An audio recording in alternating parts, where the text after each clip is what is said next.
Good morning. We'll just wait a couple seconds here for folks to join.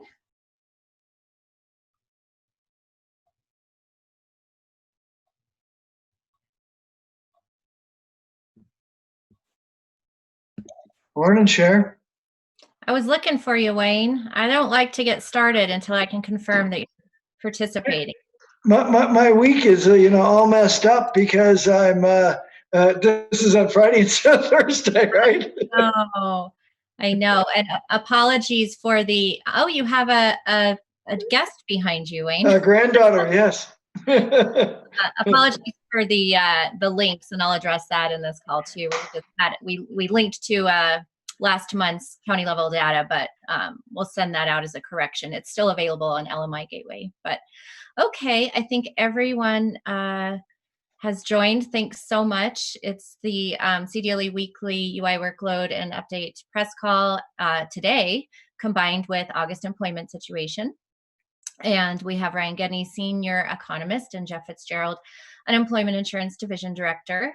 As you all know, it's been an exciting week for us. Not a lot of sleep for our UI folks, Jeff and I, as you know, dealt with some unexpected issues with regard to LWA, which of course we will speak to and answer questions about. And then we'll provide a quick update on where we are with virtual agent functionality and callbacks. And then just move quickly into Ryan's presentation because he has a lot of data to share. I will recognize that we are overlapping with the state's budget forecast today. So I will certainly give you as much time as you like to ask questions, but I also know we're competing with another significant update. And so we'll keep that in mind as well. So as we reported, and I issued a statement yesterday and have spoken to many of you, last Friday, we began a soft launch of the required certification process for the Lost Wages Assistance Program. Again, LWA is a federally funded $300 a week benefit for up to 6 weeks. For states who applied, almost every state minus one or two did apply and receive funding for up to 6 weeks of federally funded benefits from FEMA. Claimants must be eligible for a minimum of $100 in benefits. That doesn't mean they're receiving $100 in benefits a week. That just means they must be eligible for $100 in benefits a week. And it's available to both regular UI and PUA pandemic unemployment assistance claimants. Regular UI, per federal requirement, must certify that they are unemployed as a result of COVID. PUA claimants already have that certification built into their weekly certification that they do to receive benefits. So that is not required for PUA claimants. Friday, we rolled out, again, the soft launch of the certification process through the virtual agent tool. The certification can be done online or by phone. Saw about 6,000 to 8,000 certifications trickle in over the weekend. On Monday, Monday evening, deployed an email to about 220,000 regular UI claimants, notifying them of the new ability to certify through the VA. As we experienced early on in the pandemic, when folks were trying to apply for benefits, the system was simply overwhelmed and struggled to meet the demand for certifications. So we worked with our vendor partners and internal IT staff, deployed a number of potential solutions over the next 48 hours. And yesterday morning, we're able to deploy a more stable solution that once again allowed folks in to certify with greater stability and expanded capacity. So since rolling out that fix yesterday morning, we've had about 34,000 individuals certify. We've encountered no issues as we saw Monday, Tuesday, and Wednesday with regard to individuals having the ability to get in and successfully certify. The virtual agent does ask for social security number and zip code. And you may have heard of a few claimants saying that their response is they're not eligible. This could be for a variety of reasons. Number one, claimants need to make sure that they are putting in the exact zip code that they used when they filed for benefits. If they've moved, certainly it won't recognize that new zip code. They need to make sure they are putting in the correct SSN. They need to make sure that they are, in fact, eligible for $100 a week minimum in benefits. And it really is a very quick process. Unfortunately, early on, the system just could not meet the demand. So where we are right now, we sent our first file to the bank last night, and about 28,000 claimants now will receive a total of 24 million in the LWA benefits. It depends on their method of payment that they chose, either a debit card or direct deposit, and also the requirements of their financial institutions. But we estimate it will take about 3 business days for individuals to see these benefits. We'll be paying these benefits 6 days a week. So it won't be paid after a payment request date on a Sunday, as an example. We'll be making payments every day except for Sunday. The total amount of benefits that we have been provided through these funds are 553 million. We'll be paying these in 2 lump sums. And the reason for this is we want to ensure greater equity and distribution of the benefits. So in other words, we will pay the first 3 weeks first. So an individual will get a $900 lump sum payment. And then late next week, we'll begin the second round of benefit payments for the last 3 weeks of available benefits. And again, we want to ensure that we have the greatest equity and distribution benefits.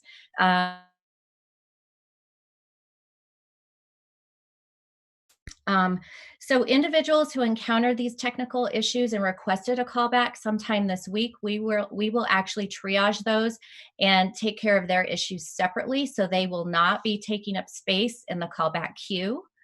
And I think with that, I might stop. We have another 94,000, and Jeff can keep me honest here, in claims set for payment processing this evening.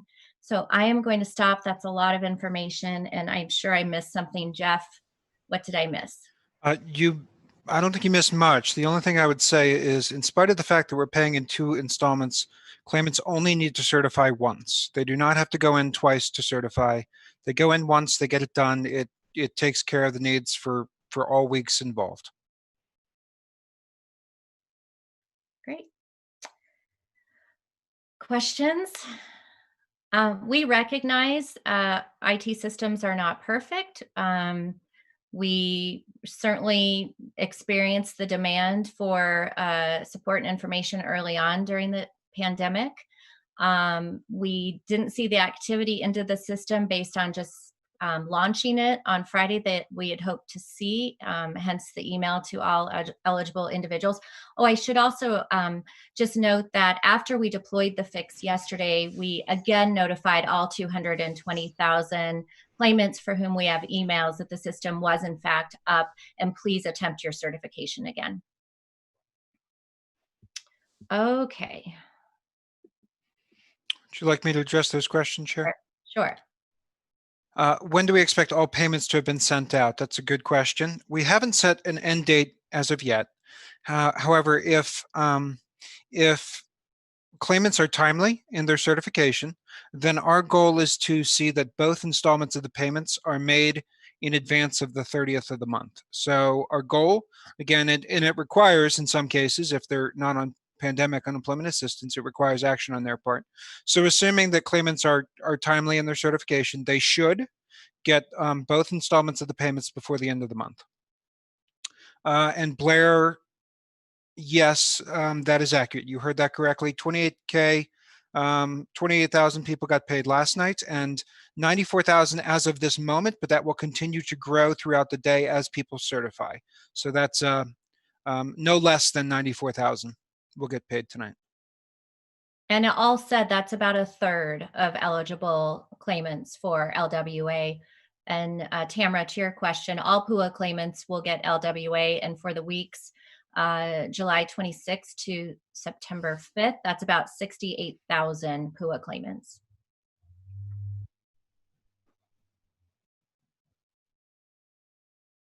What else?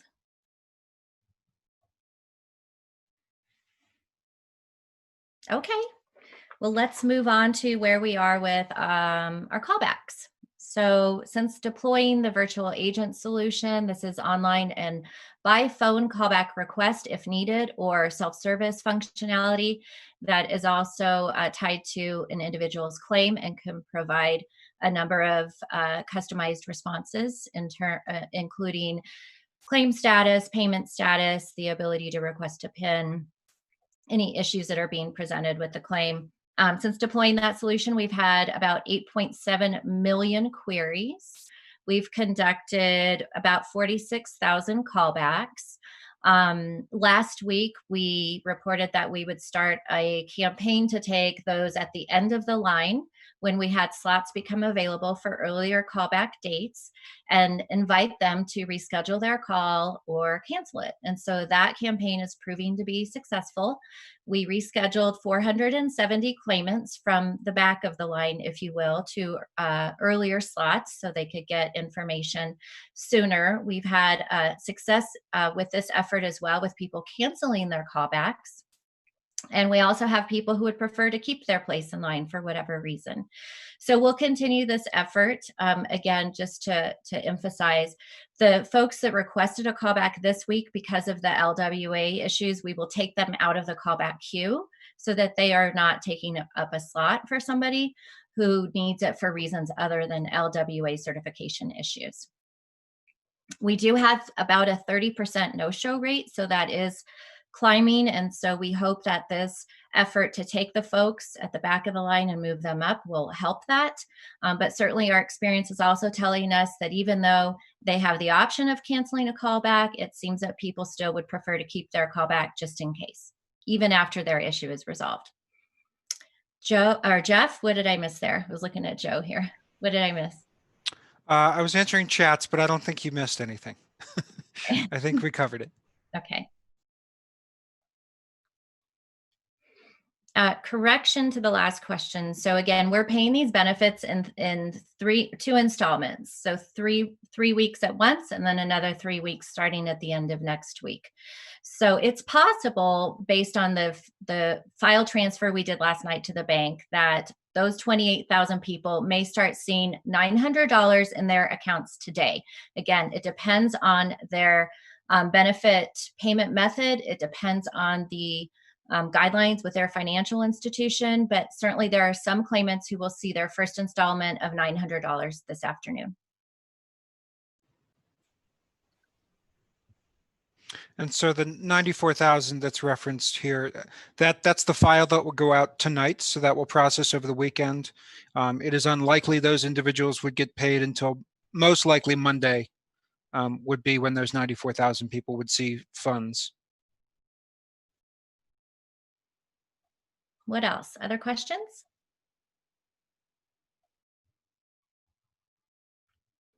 Well, certainly can circle back with either of these two topics. These are the only updates we had for you today. I'll turn it over to Ryan Gedney. Just a quick note, which we'll correct after the fact.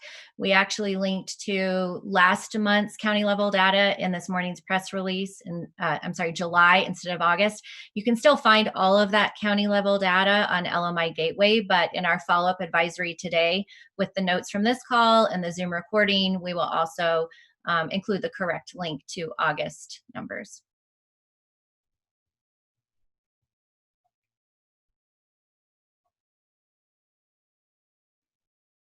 Jeff, I'm going to let you answer Tamara's question because I'd be guessing there.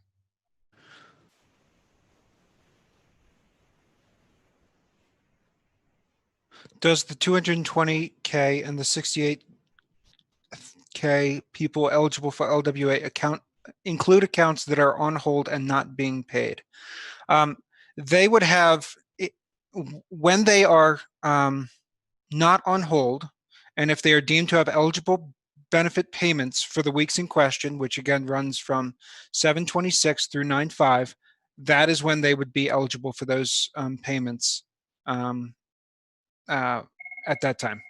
I hope that answers your question. Tatiana, you bring up a really good point. Thanks for reminding us. These are not state-funded benefits. These are all federally funded benefits. We received, again, about $550 million from FEMA's disaster relief fund. And so these have no impact whatsoever on the state's unemployment insurance trust fund. The weeks that people will start seeing today, again, are the first 3 weeks of the 6-week period, which is July 26th to, Jeff, help me out here. August 15th. July 25th to August 15th.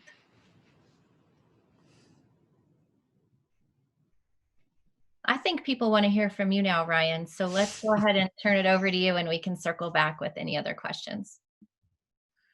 All right, thanks, Cher. Wayne, Aldo, I'll try to get to your county questions here. Well, actually, let me just real quick. Baca County, 2%, not seasonally adjusted. And then Aldo, are the county unemployment rates in the release correct for August? Yes. Yeah, that we have, I think. Yes, they should be with the supplemental attachment. We should have all those correct county level rates. Yeah, I believe that's correct. So let me just jump into this. Again, this is for August employment situation. The data I will discuss today are based in part on estimates from 2 surveys. Statistics like the unemployment rate, the labor force, total employment, and number of unemployed are derived from a survey of households, otherwise known as the current population survey. And simply put, the household survey is meant to capture the employment and labor force status of individuals within Colorado during a given period. The household survey also includes the self-employed, independent contractors, farm workers, and those not attached to traditional payroll employers. However, we are unable to break out those individuals at the state level. Non-farm payroll jobs estimates comes from a survey of business establishments and government agencies and are intended to measure the number of jobs, not number of people employed. These estimates exclude employees in agriculture, private households, and the self-employed. As we noted in today's press release, the reference period for the establishment and household surveys was the pay period or week that includes the 12th of the month.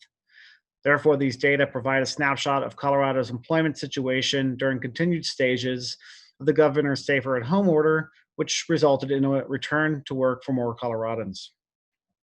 Revisions to August data, along with preliminary estimates for September, will be released on Tuesday, October 20th. Now moving on to the results from the household survey. Colorado's seasonally adjusted unemployment rate continues to decline, moving down to 6.7% in August compared to 7.4% in July. The state's unemployment rate is nearly half of what it was in April, when it was 12.2%. Colorado's drop in the unemployment rate of 5.5 percentage points since April ranks as the 32nd largest in the nation.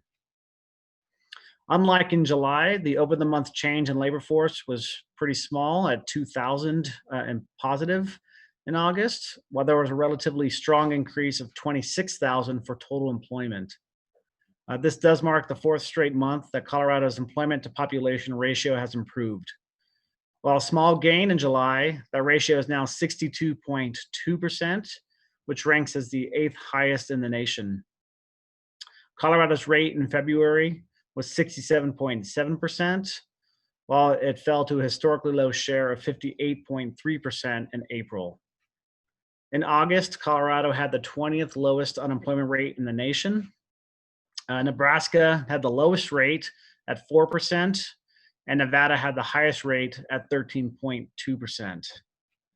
The U.S. seasonally adjusted unemployment rate decreased from 10.2% in July to 8.4% in August.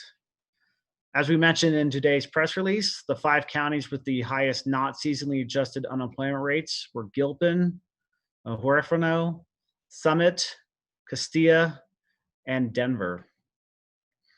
Among the 7 metropolitan areas in the state, Pueblo and Denver had the highest unemployment rates at 7.3% and 7% respectively. Fort Collins had the lowest rate at 5.6%.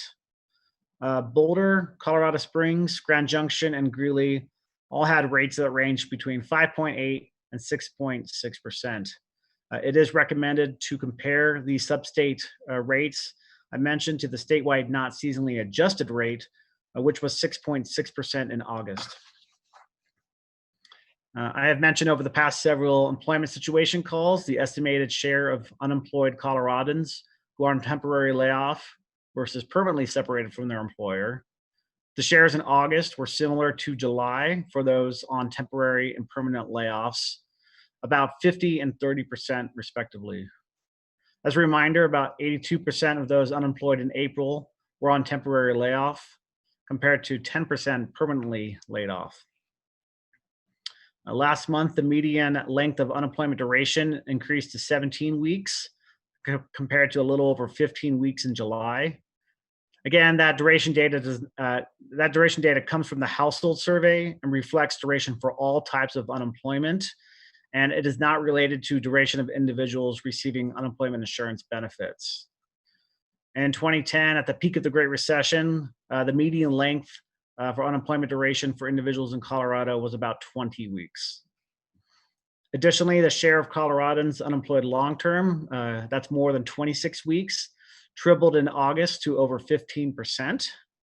While the long-term unemployed share is still relatively low due to the massive influx of newly unemployed, it is expected to continue to rise.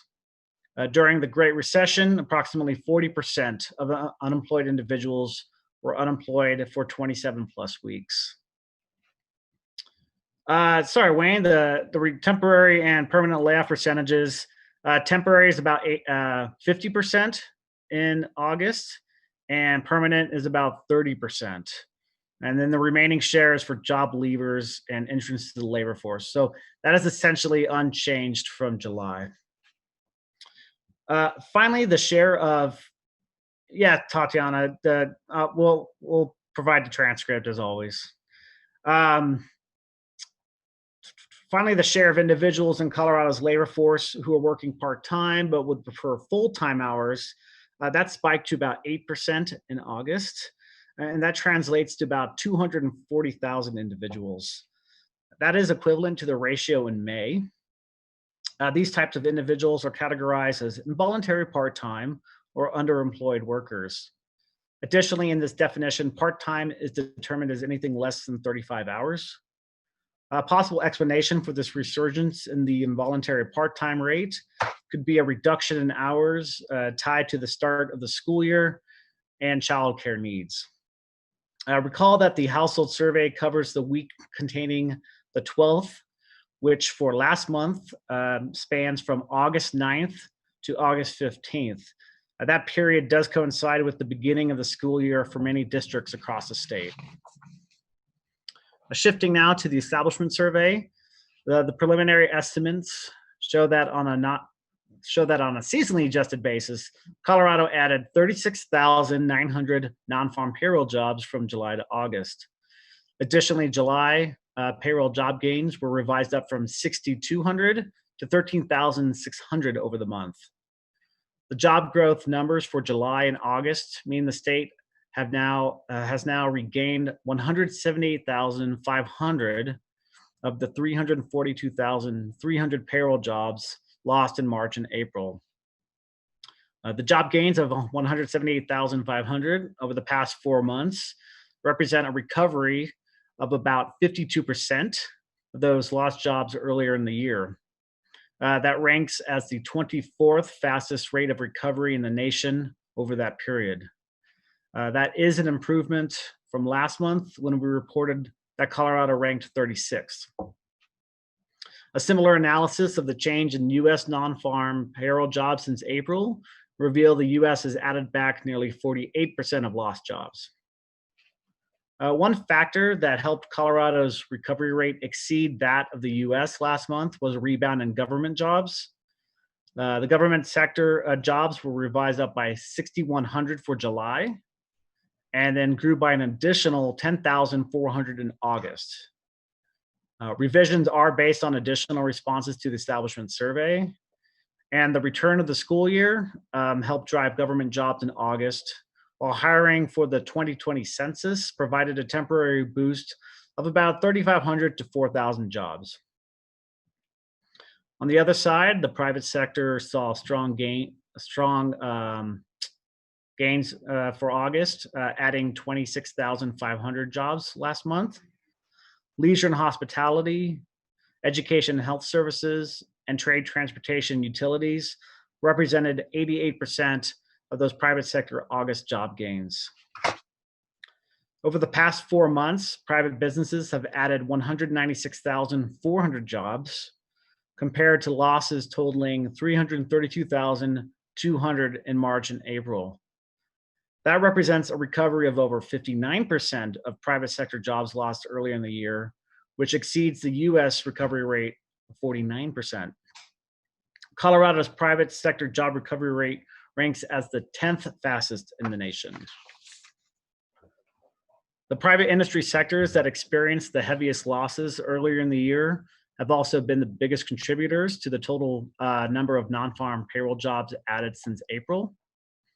Accommodation and food services, which includes hotels and restaurants, accounts for nearly 45% of the total, or 79,700 jobs. Healthcare and social assistance, retail trade, and arts, entertainment, and recreation combined for an additional 39% of the total number of jobs added in that period, or 68,200 jobs. Those 4 industry sectors that I mentioned made up 68% of the total job losses in March and April, while combining for 84% of the jobs added over the past 4 months. And finally, I will just quickly cover jobs added by metro area. Again, we do not break out non-farm payroll job estimates by county. Denver added the most jobs in August, 18,800. Colorado Springs and Boulder both added around 4,000 jobs. Fort Collins added 2,000 payroll jobs. Grand Junction added 1,300. Greeley added 600, and Pueblo added 500. So all 7 metro areas did add jobs in August. We did see a few with over the month losses in July. And with that, I'm happy to take questions. I think I've hit on, yeah, Wayne, you had your question answered with BACA, 2%. So I'll kick it over to Cher if we don't have any questions at this point, but happy to answer any. Thanks. Thanks, Ryan. Great job as always. And just a reminder that this Zoom recording, Ryan's remarks, our introductory remarks are all distributed in an advisory, hopefully by the noon hour today, but usually within several hours of the press call. So what other questions do folks have?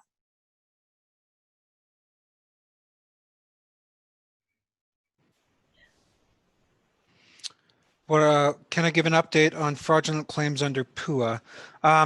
No major updates as compared to last week. The measures that we've put in place, as demonstrated by the initial claims numbers most recently put out yesterday, demonstrate that we feel like the measures we put in place are effective, and we continue to work on evaluating new data to demonstrate if there's new schemes that are coming across that we need to be concerned about and need to react to in some way. So we continue to strengthen the system, continue to work with partners to recover funds, and are very focused on ensuring that legitimate claims are the ones that get through. Cher, I can address Ed's question. Okay. So Ed asks if the most affected industries lost 68% of jobs, but account for 84% of jobs that have come back. Which industries have not recovered jobs? And that's a great question. We do have 5 industry sectors that, on an aggregate level, have lost jobs between the May and August period. Government is going to be that primary driver, and I've talked about that in past press calls where really that's coming from the education side. The disruption to the school year really has a big impact on it. We did see recovery a bit in those government jobs, so it's hopeful that government will maybe add a little more jobs in the coming months. If we look at other sectors, mining and logging has lost, mining and logging lost 2,700 payroll jobs between March and April, And then between May and August has shed 1,000 jobs. And really that's due to the oil and gas sector. We've also seen losses totaling 2,900 in information since May. And that's really due to the telecom sector, and certainly something to watch for. We're also seeing losses of 1,700 since May in wholesale trade, and I think that's mainly due to disruption of supply chains and the wholesale of durable goods. Finally, the last one is real estate rental and leasing. I think some of that could be due to car rental businesses are baked into that industry, and with really a terminated, I suppose, a tourism season and lack of travel, particularly for business and leisure, that does impact that industry. So those are the 5 we're watching right now in terms of not yet seeing recovery in jobs since May. Thanks, Ryan. Other questions? Yeah, Tamara, the job refusal data really hasn't changed very much. Very consistent from what we've reported in the past, roughly about a 16% denial rate on the adjudicated job refusals. They are very timely in making those decisions. In other words, the backlog is, I think we've only got about 200 cases of 4,500 that we haven't been through. So not much change on the job refusals. Sure. If you don't mind, I'll ask Wayne's question here, or I'm not asking a question, I'm answering it. So Wayne, your Legion of Hospitality question, I don't have the breakout for the super sector readily available, but I do have a breakout for the subsector, or for the more detailed sectors. So accommodation and food services, again, hotels, restaurants, and restaurants is really going to be the primary driver here, has regained back 62% of jobs lost. So for example, accommodation food services shed 129,400 jobs in earlier this year in March and April, and since that point has regained back 79,700 jobs. The other sector within Legion Hospitality is arts, entertainment, and recreation, and you'll have ski resorts, amusement parks, sporting teams, a lot of those type of businesses. That industry shed 31,800 jobs earlier this year and have regained back 17,100. So that's a recovery rate of 54%. Let me know if you need any more detail on that, Wayne, if you need the Legion Hospitality breakout as well. I could try to pull that for you later. Yeah, Ed, we've gotten used to mountain counties being the highest unemployment rates. Any thoughts on why Denver County is now in the top 5? That's a great question. If you look at our claims PDF that we attach to the weekly release for UI activity, you'll see that, I don't know, page 5 or 6, we have a map of county continued claims as a share of 2019 total employment. And there's actually 2 counties that still have relatively dark shades for their shares, and that's Gilpin and Denver County. Gilpin was really impacted by their industry concentration, particularly with casinos, and Denver has a high concentration of a lot of the industries that were impacted and continue to see elevated level of claims activity, particularly leisure and hospitality, retail, health services. So we are seeing the Denver unemployment rate data coincide with the trends we're seeing with the continued claims data. So that's really why we're starting to see the shift to Denver being in the top 5, and I believe Eagle and Pitkin dropped out of the top 5. So let me know if you need any further follow-up on that, Ed.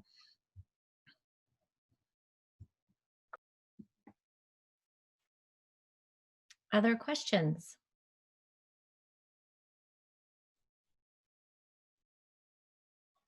Okay.